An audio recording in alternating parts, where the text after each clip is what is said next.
समय रहा है। आज के इस पर पॉडकास्ट में हम बात करेंगे रशिया के अंदरूनी हालात को लेके। खास तौर से जो अभी वहाँ पे जो एक ब्रीफ मिटनी हुई थी, एक रिवोल्ट हुआ था वैगनर मर्सिनरी ग्रुप का, उसके बाद से जो सिचुएशन वहाँ पे एक नए हालात बन गए हैं, उसके अंदर किस किस्म की प्रॉब्लम्स आ रही है। इसने मिटनी तो बहुत थोड़ी सी देर की थी, उसमें लोग भी कोई नहीं मरे और वो वापस भी चले गए, लेकिन इसका जो नतीजे हैं वो बहुत दूर तक जाते हुए दिखाई देते हैं।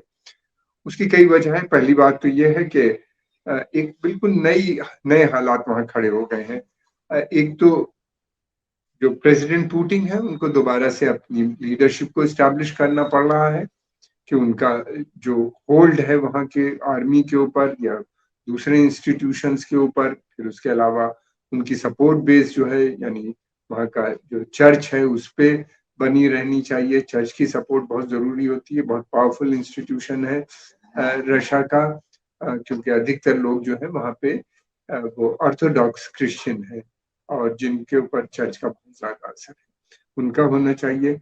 फिर उसके अलावा ये भी है कि इकोनॉमिक सिचुएशन पहले से सैंक्शंस और की वजह से बहुत अच्छी नहीं थी, लगातार बिगड़ रही थी और अनएम्प्लॉयमेंट भी खतरा रहता है ऐसे में कि कहीं और ना पड़ जाए, तो इकोनॉमिक हालात को भी उनको देखने पड़ेंगे।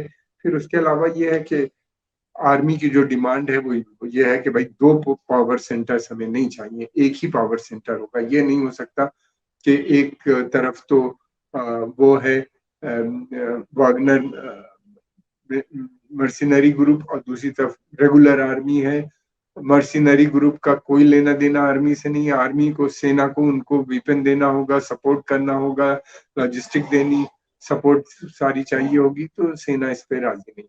और हमने ये भी देखा है कि जहां जहां दो पावर सेंटर बने हैं वहां वहां इस तरह की प्रॉब्लम आई है। सूडान में भी इसी तरह की प्रॉब्लम थी। सूडान में जो इस समय लड़ाई हो रही है, उसकी वजह यही है कि दो ग्रुप हैं, एक तरफ तो सेना है, दूसरी तरफ एक प्राइवेट जो वहाँ के जो इससे पहले वाले प्रेसिडेंट थे जिनको हटा के ये गवर्नमेंट बनी, इससे पहले, उससे भी पहले बशीर, उस समय उन्हीं ने दो बना दिए थे ताकि उनको लगा कि कहीं कू अगर हो तो एक ग्रुप उनको सपोर्ट करे।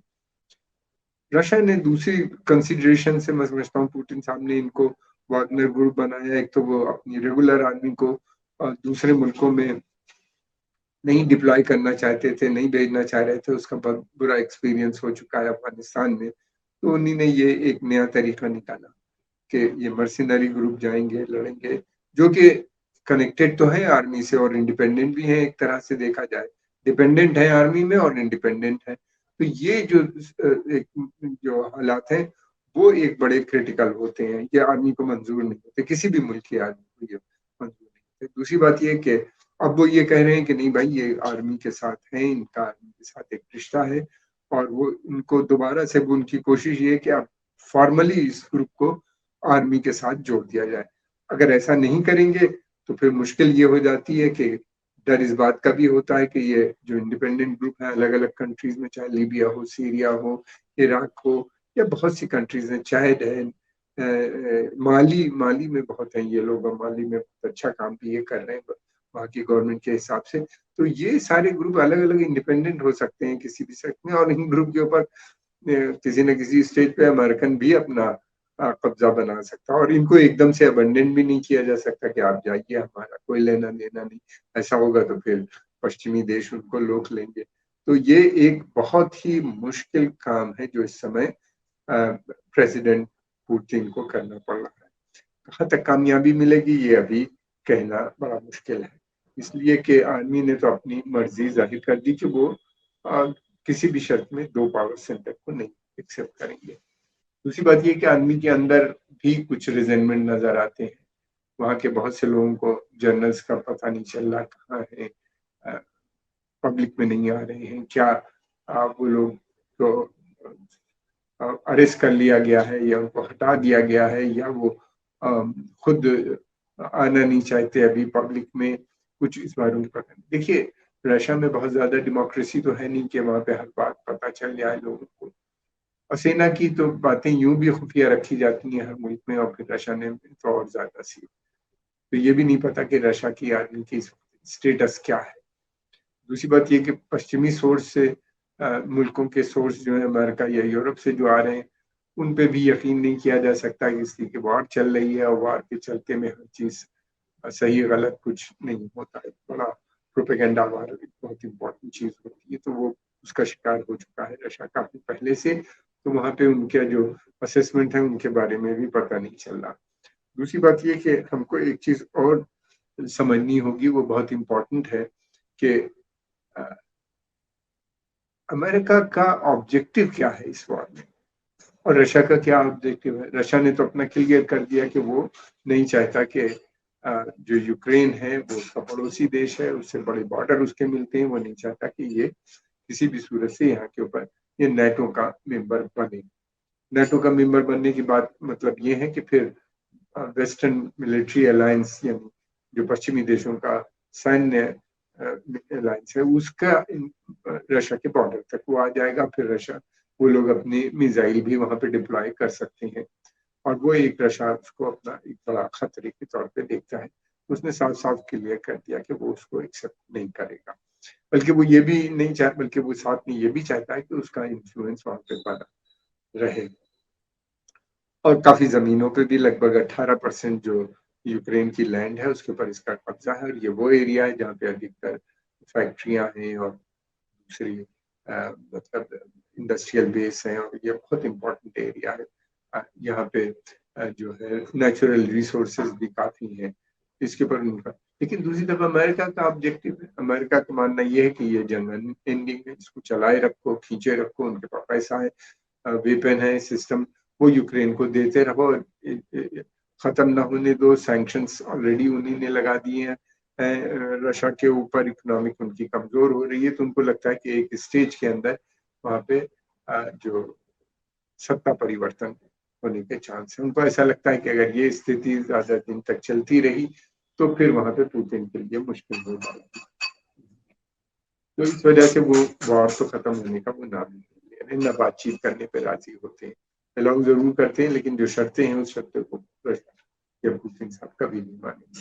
दूसरी बात यह है कि वहां के अंदर रशिया के अंदर बहुत उनका बेसिक पर्पस ये, उनका मानना ये है कि रशिया को डिसमेंबर कर दो, न केवल रिजीम चेंज पर रशिया जो इतना बड़ा है उसको छोटे छोटे एरियाज में अलग अलग भागों में बांट दो ताकि उससे कभी उनको खतरा न लगे। खतरे की कई चीजें हैं, एक तरफ तो उनको ये लगता है कि रशिया बहुत बड़ा देश है, इसके पास रिसोर्सेज बहुत है, तेल गैस और दूसरे मिनरल्स बहुत पाए जाते हैं। दूसरी तरफ उनको ये भी लगता है कि रशिया एक इकोनॉमिक पावर है जिसके पास इतने न्यूक्लियर वेपन है।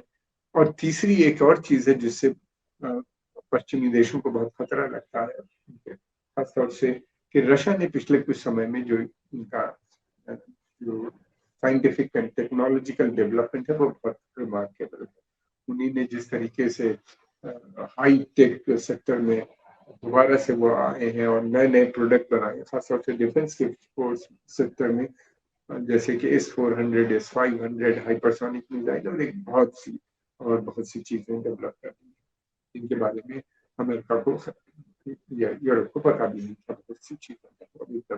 दूसरी चीज ये भी है कि रशिया एक ने फार्मास्यूटिकल सेक्टर यानी दवाओं के सेक्टर में भी बहुत तेजी से बढ़ता हुआ नजर आता है। उन्होंने जो पहली अपनी वैक्सीन बनाई कोविड के लिए यानी कोरोना के काल में, स्पुतनिक जिसका नाम है, वो बेहद सक्सेसफुल। ये मैं अपनी तरफ से नहीं कह रहा हूँ बल्कि लैंसेट जो इंग्लैंड का सबसे प्रेस्टिजियस मेडिकल जर्नल है उसका मानना है। और इसलिए उनको लगा कि रशिया ने और भी दूसरे मेडिसिन भी डेवलप कर लिए हैं, वो एक बड़े उसमें लार्ज स्केल प्रोडक्शन और मार्केट में आने की। फिर रशियंस जो है आजकल ऑटोमोबाइल सेक्टर में उनका काफी हो गया है, तेजी से बढ़ते हुए नजर आते हैं। अपनी भी नए मॉडल्स भी बना रहे हैं कारों के और ट्रक्स के और ट्रांसपोर्ट सिस्टम को डेवलप कर रहे हैं। फिर उसके अलावा रेलवेज में बहुत आगे आ रहे हैं, उनका रेलवे सिस्टम काफी डेवलप हो चुका है।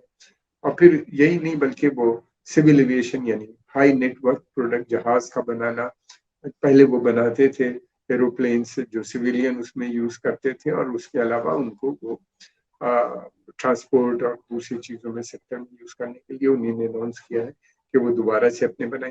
देखिए रशिया के पास सब टेक्नोलॉजी है लेकिन डिफेंस सेक्टर में उनको वो ट्रांसफर कर रहे थे धीरे धीरे सिविलियन सेक्टर में। अगर इसमें आ जाते हैं तो ये एक बहुत बड़ा मार्केट जो है उनका यूरोपियन देशों का, अमेरिकन देशों का उनके हाथ से निकल जाए। ये एक मार्केट की भी लड़ाई है, ये न केवल वर्चस्व बल्कि मार्केट की भी एक लड़ाई मुझको नजर आती है। रशियन प्रोडक्ट्स जो होते हैं काफी मजबूत होते हैं, कीमतें यूरोप के मुकाबले में बहुत कम होती हैं और फिर इसके बाद इसके स्पेयर पार्ट्स भी इजीली अवेलेबल होते हैं और काफी सस्ते होते हैं। तो ये एक उनको बहुत बड़ा खतरा है, खासतौर से जर्मनी, फ्रांस, ब्रिटेन और अमेरिकन को भी लग रहा है कि एक तो उनके हाथ से का मार्केट भी निकलता हुआ नजर आ रहा है। इसलिए जो अंतर्राष्ट्रीय जो परिवेश है इस समय वो बहुत तेजी से बदलता हुआ नजर आता है। एक तरफ तो उनके जो मित्र देश हैं, सऊदी अरेबिया जैसे देश, उन्होंने नई पॉलिसी अडॉप्ट की कि वो अब सभी देशों से अपने संबंध बनाएंगे, रशिया से बहुत संबंध हो गए हैं, यूएई ने भी ये किया है। फिर उसके अलावा अफ्रीका में ज्यादातर लोग देश जो है वो रशिया के साथ संबंध बनाए नहीं है और रशिया को जो यूक्रेन में वार कर रहे हैं वो चल रही है उसको कंडेम भी नहीं कर रहे हैं। भारत के भी रशिया के साथ संबंध बने हैं, तेल भी खरीद रहा है। और फिर तीसरी चीज वहां पे डी डॉलराइजेशन, यानी डॉलर इंटरनेशनल करेंसी न रह के बल्कि उसको कोशिश ये कि लोग सभी देश अपने अपनी करेंसी में ट्रेड करेंगे। और ब्रिक्स जो संगठन बना है ये बहुत पावरफुल होता चला जा रहा है। तो इस सब को देखते हुए उनको लगता है कि अगर रशिया डिसमेंबर हो जाता है तो ये सब कोलैप्स हो जाएगा और अमेरिकन जो वर्चस्व है, जो अमेरिकन डोमिनेशन है ग्लोब में, वो दोबारा से स्टैब्लिश हो जाएगा। ये उनकी बेसिक नीति है जिसके ऊपर वो काम कर रहे हैं। और ये कोई छिपी हुई बात नहीं, उनके बहुत से जर्नल्स और उनके थिंक टैंक्स ने इस बात को लिखा है कि जब तक रशिया इतना बड़ा रहेगा खतरा बना रहेगा।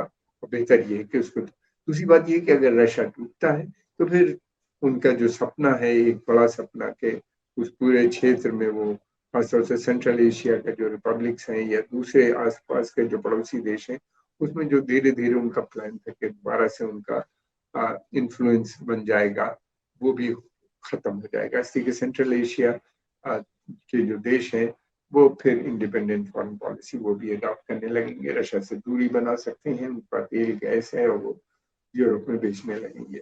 इसके अलावा ये भी है कि रशिया के अंदर बहुत सीरियस बहुत सी इथनिक ग्रुप्स हैं, एक ही ग्रुप्स नहीं है जो रशिया, उनके यहाँ 7 रिपब्लिक ऐसी हैं जिसमें मुसलमान मूल के लोग, वो रशियन नहीं है बल्कि वो कॉकेशियस है, यानी जिन्हें हम पहले खाफ कहते थे वहां के हैं।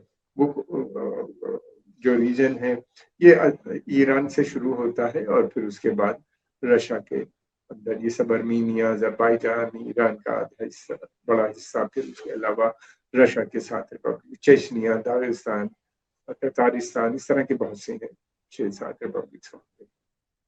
वो भी, उनकी भी एस्पिरेशन यही है, उनके यहाँ सब रीजनल नेशनलिज्म बहुत स्ट्रांग है। वो भी चाहते हैं कि अपना अलग या तो एक फेडरेशन बना लें या अलग हो जाए किसी सूरत से। अगर रशिया कमजोर होता है तो वहां भी मूवमेंट खड़े हो जाएंगे। एक बार वहां पे इस्लामिक मूवमेंट काफी जोर पकड़ चुका है जिसको इन्होंने खासतौर से चेचन्स को दबा के बराबर कर दिया।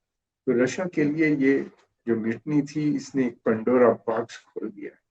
कैसे कंट्रोल करेंगे ये बड़ी मुश्किल चीज है। डेमोक्रेटिक सेटअप में तो बहुत से इंस्टीट्यूशंस होते हैं जो पावरफुल होते हैं, वो एक अगर कमजोर होता है तो दूसरा खड़ा हो जाता है, मीडिया आ जाती है, मीडिया बात करने लगती है। फिर उसके अलावा ये होता है कि जुडिशरी बहुत स्ट्रांग हो जाती है। इस तरह की डेमोक्रेसी रशिया में नजर नहीं आती।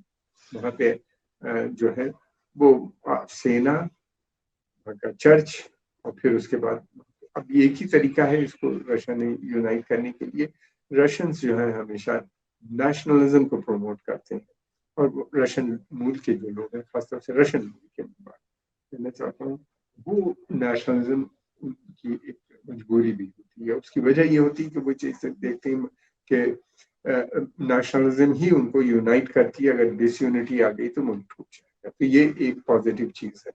और चर्च जो वहाँ का है और ऑर्थोडॉक्स चर्च, वो भी इस बात को बहुत अच्छी तरह से समझता है और वो भी इसी वजह से पुतिन को पूरी तरीके से सपोर्ट करता है। अब बात देखना यह है कि सेना के अंदर उनकी कितनी सपोर्ट बनी हुई है, क्या सेना वहां पे कोई नया प्रॉब्लम तो नहीं खड़ी करती। और अभी तक तो लगता है कि शायद उनको मैनेज करने में काफी हद तक समर्थ रहे हैं, लेकिन ये कि क्या आने वाले समय में ऐसा हो पाएगा, ये एक सवाल है जो सबके सामने है, जो आने वाला समय बताएगा। ठीक है, यूरोप की या अमेरिका की जो मिडलिंग है वहां पे, या जो वार है, वो तो खत्म होने का कोई सवाल नहीं। एक ही तरीका है कि वो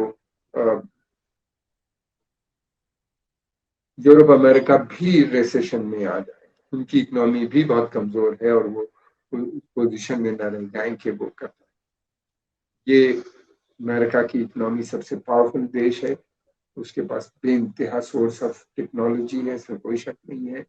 और फिर उसके अलावा ये भी है कि उनके पास इकोनॉमिक स्ट्रेंथ भी बहुत है, उनका ट्रेड पूरी दुनिया में बहुत बड़ा है। और लेकिन ये है कि जो माहौल इस वक्त anti American sentiments Afro Asian और लैटिन अमेरिका में बन रहे हैं, ये चिंता का विषय उनके लिए बना हुआ। और दूसरी तरफ ये भी है कि अगर ऐसा होता है तो फिर तो ग्लोबल इकोनॉमी रिसेशन में आ जाएगी। अगर यूरोप अमेरिका रिसेशन में आए तो सब आ जाएंगे। उसमें भी अमेरिका का मानना ये, अगर सारी दुनिया रिसेशन में आती तो भी वो सबसे पावरफुल रहेंगे और वो दोबारा जल्दी ही बाउंस बैक कर लेंगे ये देश। क्या होगा ये कहना अभी मुश्किल है, मगर एक चीज जरूर नजर आती है कि ये जो जंग है अगर ज्यादा समय तक चलती है तो मैं समझता हूँ कि इसका नुकसान जो है न केवल रशिया बल्कि यूरोप अमेरिका पे भी पड़ेगा। और फिर ये है कि जो एस्पिरेशन है Afro Asian Latin American countries के मल्टीपोलर वर्ल्ड बनना चाहिए, वो उस तरफ बढ़ता हुआ नजर आता है मुझको। तो आज की इस पॉडकास्ट में हम इतनी बात करेंगे, और अगली दफे हम कोशिश करेंगे कि जल्दी ही आपसे वागनर ग्रुप और इसके जो टेंटिकल्स हैं तमाम फैले हुए बहुत से देशों में, कहाँ कहाँ हैं और किस तरीके से ये काम कर रहे हैं, इनकी फंडिंग कहाँ से आती है, इनका ऑब्जेक्टिव क्या है और इनका सेटअप क्या है। एक बार नया सेटअप बन जाए तो आसानी होगी बताने में आपको। और हम उसके साथ भी एक इसी तरह का वीडियो बनाएंगे जो अपलोड करेंगे। और हम आपके बहुत आभारी हैं कि आपने समय निकाल के इस प्रोग्राम को देखा। आपसे एक ही गुजारिश है कि आप कमेंट जरूर करें, और दूसरी बात ये कि आपको जो पसंद है प्रोग्राम उसके बारे में भी लिखें कि हम किस तरह के प्रोग्राम बनाएं, या अगला पॉडकास्ट कहीं पे होना चाहिए, तो हमें अच्छा लगेगा, हम उसके हिसाब से चल सकेंगे। बहुत बहुत धन्यवाद।